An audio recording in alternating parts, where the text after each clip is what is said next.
అందరికీ నమస్తే. వైఎస్ఆర్సీపీ మళ్ళీ ఏబిఎన్ రాధాకృష్ణను గెలుకుతుందా? ఎందుకు గెలుకుతుందా అని అడుగుతున్నామంటే, మొన్న సోమవారం రోజు సాక్షి పత్రికలో ఏబిఎన్ రాధాకృష్ణకి సంబంధించిన ఒక కాలమ్ రాసుకొచ్చారు. అందులో ఏం రాసుకొచ్చారు, ఏంటి, అసలు మళ్ళీ ఏబిఎన్ రాధాకృష్ణని ఎందుకు గెలుపుతున్నారు, లేదా గతంలో రాధాకృష్ణకి ఏం జరిగింది, రాధాకృష్ణకు ఉన్న వైఎస్ఆర్సీపీ మధ్యలో అనే అంశాలను ఒకసారి మనము పూర్తిగా విశ్లేషించే ప్రయత్నం చేద్దాం. అయితే గతంలో వీకెండ్ కామెంట్లో రాధాకృష్ణ గారు ఒక వార్తను రాసుకొచ్చారు. ప్రతి వారము ఏబిఎన్ రాధాకృష్ణది వీకెండ్ కామెంట్ వస్తుంది. అయితే గతంలో ఆయన రాసిన మాట ఏంటి అని అంటే, జగన్మోహన్ రెడ్డి అందరినీ నంది అంటే నంది అని, పంది అంటే పంది అని వైఎస్ఆర్సీపీ నాయకులు అభిప్రాయపడతారు. ఆయన ఏది చెప్తే అదే వీళ్ళకి శిరోధార్యం, అంటే ఆయన ఏది చెప్తే అదే రైట్ అని వీళ్ళు భావిస్తారు. ఆయన పందిని తీసుకొచ్చి ఇది నందిరా అని అంటే వాళ్ళందరూ కూడా ఇది నందనే చెప్తారు అనే అంశాన్ని ఆయన కాస్త వక్రీకరిస్తూ లేదా కాస్త మరో విధంగా అంటే ఉదాహరణ చెప్పే విధంగా దాన్ని రాశారు. సరే, ఆ మరో ఉదాహరణ ఏంటనేది కూడా నేను క్లియర్గా చెప్తాను. ఏంటంటే, మీ భార్యల్ని జగన్మోహన్ రెడ్డి వీళ్ళు మీ భార్యలు కాదు, మీ చెల్లెళ్ళు అని అంటే వాళ్ళకి సంబంధాలు వెతికే పనిలో మీరు ఉంటారు అనే అంశాన్ని రాసుకొచ్చారు. ఆ టైంలో ఏబిఎన్ దగ్గర గొడవలు చేశారు, కేసులు పెట్టారు, ధర్నాలు చేశారు, గొడవలన్నీ చేసుకుంటూ వచ్చారు. అక్కడికి అయిపోయిన తర్వాత నెక్స్ట్ వారం వచ్చినటువంటి మళ్ళీ వీగన్ బై ఆర్కే కామెంట్లో ఆయన అప్పుడు కూడా ఒక అంశాన్ని ప్రస్తావించారు. ఏంటది? గతంలో మీ ఇంట్లో ఏం జరిగిందో కూడా నాకు తెలుసు, మీ అంతటి మీరే నా నోటితో చెప్పించే ప్రయత్నం చేస్తున్నట్టుగా నాకు అనిపిస్తూ ఉంది అని చెప్పగానే ఎక్కడో అక్కడ సైలెంట్ అయిపోయారు. జగన్మోహన్ రెడ్డి గారు కానీ, జగన్మోహన్ రెడ్డి గారికి సంబంధించినటువంటి పార్టీ కార్యకర్తలు కానీ, సాక్షి మీడియా కానీ ఎక్కడ కూడా ఈ అంశం గురించి తర్వాత ప్రస్తావనే రాలేదు. సో అప్పట్లో మావిగన్ అని చెప్పి ఒక స్లోగన్ తీసుకొచ్చారు. ఆ మావిగన్ పట్టుకొని ఊగిసలాట సమయంలో ఇది జరిగిందన్న. తర్వాత జగన్మోహన్ రెడ్డి గారు లండన్ వెళ్ళి వచ్చిన తర్వాత మొన్న వచ్చారు. వచ్చిన రోజే ఈ వార్తాకథనం ప్రచురమైంది.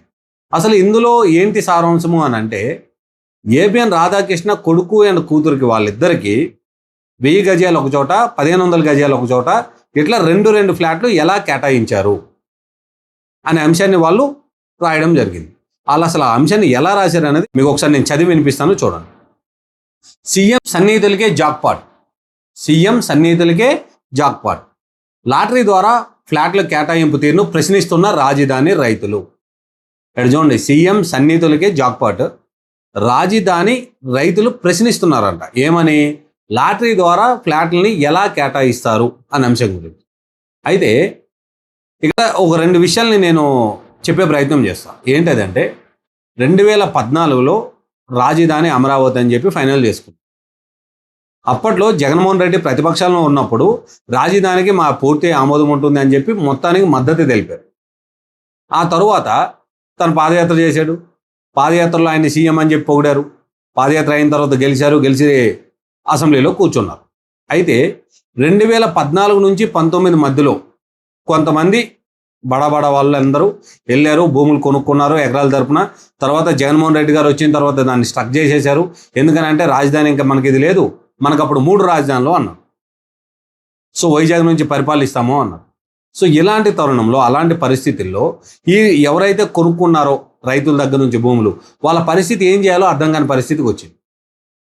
మళ్ళీ జగన్మోహన్ రెడ్డి గారిని వస్తే వీళ్ళందరూ బ్లాక్ అయిపోతారు అనే అంశాలు కొన్ని వరకు వచ్చాయి. అయితే అలాంటి సమయంలో ఏబిఎన్ రాధాకృష్ణ గారికి సంబంధించినటువంటి ఫ్యామిలీ మెంబర్స్ తన కొడుకు కూతురు వాళ్ళ పేరు మీద ఒక 5.5 ఎకరాలు 6 ఎకరాలు కొనుక్కున్నారు. ఆ కొనుక్కున్న భూమిని తరువాత 2024లో మళ్ళీ కూటమి వచ్చిన తర్వాత వాళ్ళకి కేటాయించడం జరిగింది. ఏది? మన రాజధానికి ఆ భూములు ఇవ్వడం జరిగింది. ప్రభుత్వం దగ్గర ఒక పాలసీ ఉంటుంది. ఏంటి ఆ పాలసీ అంటే, రాజధాని కోసం ప్రజల దగ్గర నుంచి భూసేకరణ అనేది చేశారు. రాజధాని కోసం ప్రజల దగ్గర నుండి భూసేకరణ చేశారు. ఈ భూసేకరణ చేసినప్పుడు వాళ్ళ మొత్తం అంతా తీసుకొని, అంటే వాళ్ళ ఇల్లు, వాళ్ళ ఆస్తులు, వాళ్ళ భూములు అన్నీ తీసుకొని వాళ్ళు బయటికి గంటేస్తారా? అలా కాదు కదా. ప్రభుత్వం ఏం చేస్తుంది? వాళ్ళ దగ్గర ఉన్న భూమిని తీసుకొని దానికి ఒక రేటు కట్టి, అలానే వాళ్ళు ఉండడానికి లేదా వాళ్ళు ఏదైనా బిజినెస్ చేసుకోవాలంటే దానికి, అంటే కమర్షియల్గా, రెసిడెన్షియల్గా వాళ్ళకి ఎంతైతే వాళ్ళు ఇచ్చిన భూమి ఉందో దాని ప్రకారంగా కానీ, లేదా మరి ఏ ఇతర పద్ధతుల్లోనైనా సరే ఇంత ప్లేస్ అని కేటాయిస్తారు. సో వాళ్ళు దాన్ని ఫ్యూచర్లో అమ్ముకోవచ్చు, వాళ్ళే ఇల్లు కట్టుకుని ఉండొచ్చు, ఏమైనా చేయొచ్చు. అలానే తీసుకున్న భూమికి కూడా ఒక రేటు కట్టిస్తారు. అలాంటి పరిస్థితుల్లో వీళ్ళకి అప్పట్లో ఫ్లాట్లు ఇచ్చినట్టుగా రికార్డ్స్ ఉన్నాయి. మరి ఇప్పుడు సాక్షి పత్రిక ఏం రాసుకొచ్చింది అని అంటే, నీరుకొండలో ఆంధ్రజ్యోతి రాధాకృష్ణ కొడుకు కూతురుకు 5.39 ఎకరాలు సిఆర్డిఏకు అప్పగింత. ఫలితంగా వెస్ట్ బైపాస్ పక్కనే 1500 గజాలు చెప్పున 1000 గజాలు చెప్పున మరో 2 నివాస ప్లాట్లు కేటాయింపు. ఎస్ఆర్ఎం వర్సిటీ ఎదురుగా కూడలిలో 660 గజాలు చెప్పున ఇంకో 2 వాణిజ్య ప్లాట్లు కేటాయింపు.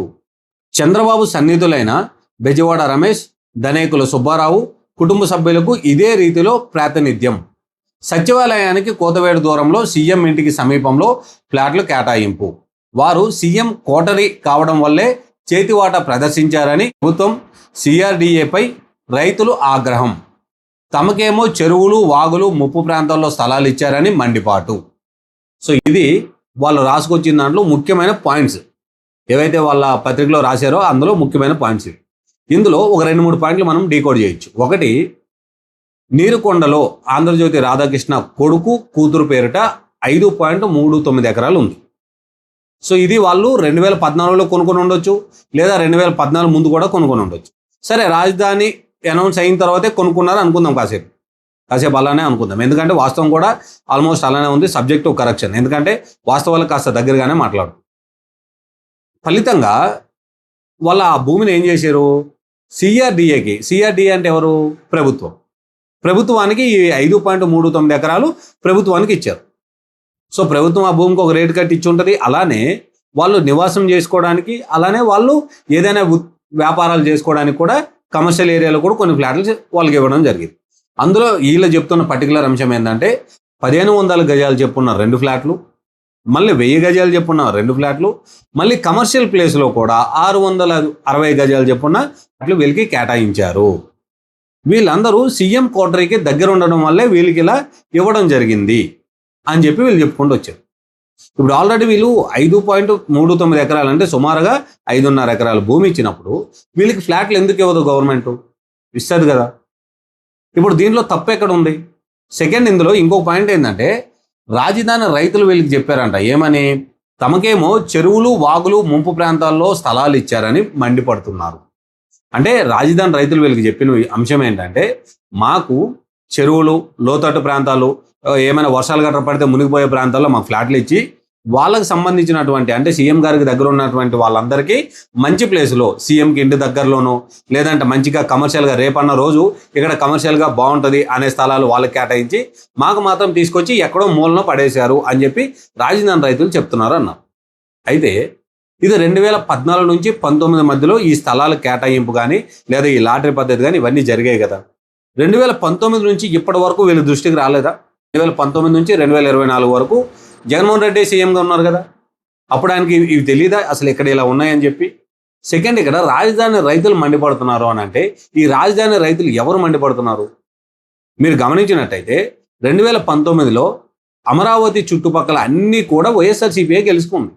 ఆఖరికి నారా లోకేష్ ప్రాతినిధ్యం వహించినటువంటి మంగళగిరి కూడా వైఎస్ఆర్సీపీ గెలిచింది. అప్పుడు మరి వైఎస్ఆర్సీపీ లీడర్లకి తెలియదా, ఇగో ఇక్కడ ఈ భూములు ఉన్నాయి, లేదంటే ఎక్కడ వీళ్ళు ఇలా కేటాయించారు, లేదా ఇక్కడ ఇలా చేశారు? అందులో అప్పట్లో ఒకటి తీసుకొచ్చారు కదా, ఇన్సైడ్ ట్రేడింగ్ అని. ఇన్సైడ్ ట్రేడింగ్ జరిగిందని చెప్పి అప్పట్లో అన్నది వైఎస్ఆర్సీపీ ప్రభుత్వమే కదా. అందులో కూడా కనిపెట్టి బయటికి తీయాల్సిందిగా. ఇన్ని రోజులు ఎందుకు సైలెంట్గా ఉన్నారు? సెకండ్, ఈ రాజధాని రైతులు ఇన్ని రోజులు వైఎస్ఆర్సీపీ దగ్గరికి పోలేదా? లేదా ఒక కామెడీగా ట్రోల్ చేస్తున్న విషయం ఏంటంటే, రాజధాని రైతులు అంటే ఏ రాజధాని రైతులు? 3 రాజధానులు అన్నారు కదా, ఆ రైతుల, లేదా మావిగనకు సంబంధించిన రైతుల, లేదా ప్రస్తుతం చట్టబద్ధంగా ఉన్నటువంటి అమరావతి రైతుల? ఈ ప్రశ్నని అందరూ అడుగుతున్నారు. ఈ విషయం మీద ట్రోల్ కూడా జరుగుతున్నాయి. మరి జగన్మోహన్ రెడ్డి గారికి తెలియాలి ఈ విషయం, ఏ రాజధాని రైతులు వాళ్ళకి అడుగుతున్నారు అనేది. మరి సాక్షి పత్రికలో ఎలా వచ్చింది ఈ వార్త అనేది? సరే, వాళ్ళకి కేటాయించి ఉండొచ్చు, లేకపోతే వాళ్ళకి ఈ స్థలాలు ఇచ్చి ఉండొచ్చు. ఎందుకు ఇచ్చారంటే ఉత్తుపుణ్యం దారాదత్తం అయితే ఏం చేయలేదు. వాళ్ళు 5.5 ఎకరాలు అక్కడ ఇచ్చారు కాబట్టి ఇచ్చారు. ఈ అంశంతో రాధాకృష్ణని మళ్ళీ ఒకసారి వీళ్ళు కెలుపుతున్నారనే భావిస్తున్నారు కొంతమంది సీనియర్ విశ్లేషకులు. ఈ రాజకీయ విశ్లేషకులు చెప్పే అంశాల్లో కొన్ని ఎలా ఉంటాయి అని అంటే చాలా క్లియర్ కట్గా, ఆ రోజు ఏదైతే మీ గతంలో జరిగినటువంటి ప్రతి ఒక్కటి నాకు తెలుసు, నా నోటి ద్వారా మీరు చెప్పించే ప్రయత్నం చేయకండి అని రాధాకృష్ణ అన్నాక సైలెంట్ అయిపోయిన వైఎస్ఆర్సీపీ కానీ లేదా వాళ్ళ కార్యకర్తలు కానీ వీళ్ళందరూ ఈరోజు మళ్ళీ కాలు దూవుతున్నారు ఎందుకు? ఇప్పుడు ఖచ్చితంగా ఈ వార్త వచ్చిందిగా. ఈ వారం ఎండింగ్లో మళ్ళీ వైఎస్ఆర్సీపీ గురించి మరో వార్త రాధాకృష్ణ గారు వేసే అవకాశం ఉంది. సో అది ఈసారి వేసే వార్త ఎలా ఉండబోతుంది, లేదా ఎలాంటి సమస్యలు తీసుకొస్తుంది? మరి వీళ్ళు చెప్పినట్టుగా ఎవరైతే సాక్షి మీడియాలో ఈ కథనం ఏదైతే వచ్చిందో ఈ కథనం చెప్పినట్టుగా నిజంగానే రాజధాని రైతులు వీళ్ళ దగ్గరకు వచ్చి బాబు మాకు ఇది అన్యాయం జరిగింది అని అంటే అపోజిషన్గా, ఎందుకంటే గతంలో సీఎంగా ఉన్నటువంటి వ్యక్తి, ఇప్పుడు మాజీ సీఎం, ఒక మాజీ సీఎం దగ్గరికి బాధ్యతలు వచ్చి అయ్యా మాకు ఈ కష్టం ఉంది అని చెప్తే ఒక సీఎం ఎలా రియాక్ట్ అవుతాడు? వాళ్ళ దగ్గర ఎటువంటి ఎవిడెన్స్ లేనప్పటికే బురద జల్లే కార్యక్రమం, ప్రెస్ మీట్లు పెట్టే కార్యక్రమం రోజు జరుగుతూనే ఉంటుంది. అలాంటిది ఒక కష్టం ఉన్న వ్యక్తులు వాళ్ళ దగ్గరకు వచ్చి అఫీషియల్గా ఇగో ఇంత జరుగుతుంది, ఇంత అవినీతి జరుగుతుంది అని చెప్తే వైఎస్ఆర్సీపీ వాళ్ళు అసలు సైలెంట్గా ఉండే పరిస్థితేనా? సో ఇవన్నీ ప్రజలు కూడా ఆలోచన చేస్తున్నారు, ఖచ్చితంగా ఆలోచిస్తారు. ఎందుకనంటే ఒంటెద్ది పోకడ ఎలా పోతున్నారు, లేదా ఈరోజు ఇంకో కొత్త స్టాండ్ ఎందుకు తీసుకుంటున్నారు, ఇవన్నీ ఖచ్చితంగా ఆలోచిస్తారు. మీరేమనుకుంటున్నారు? జగన్మోహన్ రెడ్డి గారి పత్రిక అయిన సాక్షిలో వచ్చినటువంటి కథనాన్ని మీరు సమర్థిస్తారా, లేదా మనం ఇప్పుడు డీకోడ్ చేసినట్టుగా రాధాకృష్ణ గారిని వీళ్ళు గెలుపుకుంటున్నారని భావిస్తున్నారు? మీరేమనుకుంటున్నారో కామెంట్ చేయండి. Thank you.